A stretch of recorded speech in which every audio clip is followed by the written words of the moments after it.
as excited I am for the new OC, I'm just as excited for Drew and his offense and Bo, both these quarterbacks, as we'll touch on. But for Drew, as far as we talked about, we knew he played a little bit his freshman year, but this was still pretty much his rookie debut. And for him now to know, been through a whole season as a starting quarterback for Penn State, ups and downs, we've been talking about it all season. Now he knows what it takes, what it will take to push himself and this team, this offense to the lengths of where they want to go. And as we said, with the confidence of this new OC, they can get straight to it. I hope he embodies, everything that is poured into him. And as far as the scheme goes, we said they got all spring ball. But I hope Drew, rallies up these receivers, these tight ends, the O-line, and gets straight to it, before spring ball, on his own. As we know, it's going to take a lot more than what the coaches do on the field. You guys got to get together, got to eat, drink, sleep, everything about this team and the offense. And I believe in Drew. Now that he knows what it takes, I think we'll see that.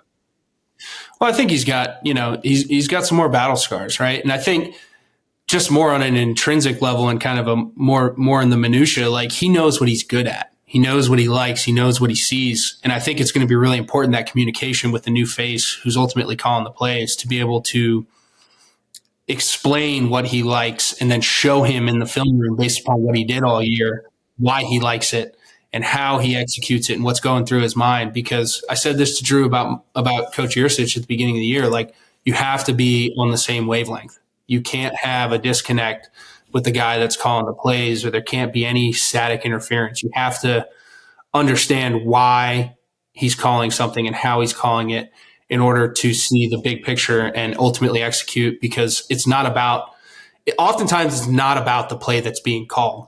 It's about the next play and 2 plays ahead when you're playing offensive football. It truly is chess. You're sitting there thinking about the setup, right? You're throwing the jab, but you're really trying to get that uppercut or that right hook to finish them. So it's like you have to be on the same page with that guy to truly see that. And that's how you take out the Giants is by putting a game plan together and playing, sticking to the script, playing the script, and understanding the why behind everything. Like people don't think about it. Like the ability to run inside zone off of a slice action could be completely to set up a 2nd and 2 shot on the plus 40 when it's a 7-7 ball game and you need some momentum. You know what I mean? In the third quarter, like that's the beauty of offensive football. And that's where you have to get with your offensive coordinator. So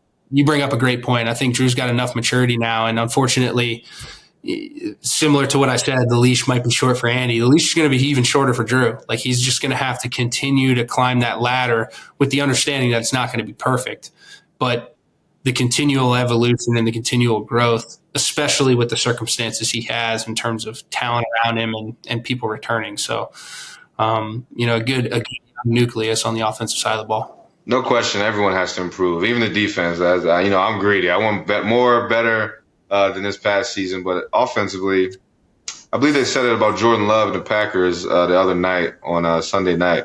His kind of quote unquote random improvement that he's made through the season is that he learned from his 1,000 mistakes.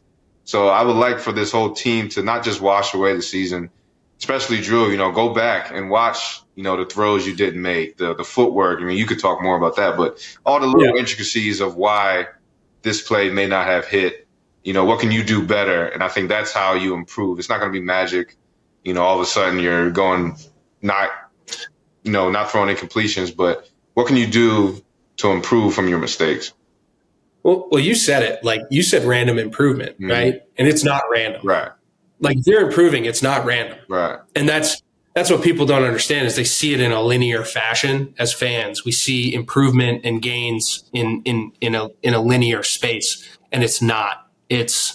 There are ups and downs because it is an imperfect game and there's so many variables that go into a decision and there's so many things that go into it. Like you could cut up I bet you could cut up all these plays that people wanted back and, it looked like this and that. You go back and you cut up on it.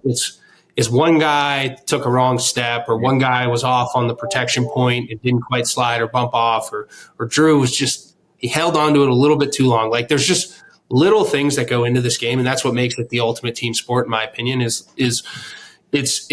Growth and improvement is not linear.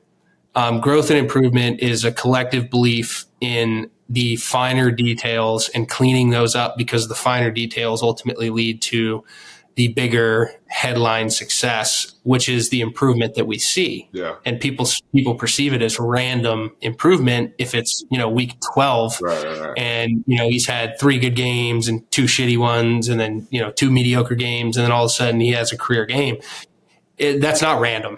It's dedication to the finer details. And, 100%. without going on too big of a rant, I'm excited to see how Drew approaches it, because it's a great opportunity for him, just as it's a great opportunity for Andy. Yeah.